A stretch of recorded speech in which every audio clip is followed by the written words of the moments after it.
اے قرآن سے غافل انسان، کب تک تم مجھے اپنی الماری میں بند رکھوگے؟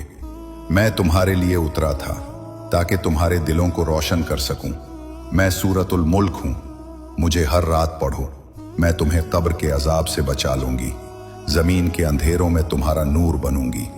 میں سورۃ الکہف ہوں، مجھے ہر جمعہ پڑھو، میں تمہارے چہرے کو نور سے بھر دوں گی۔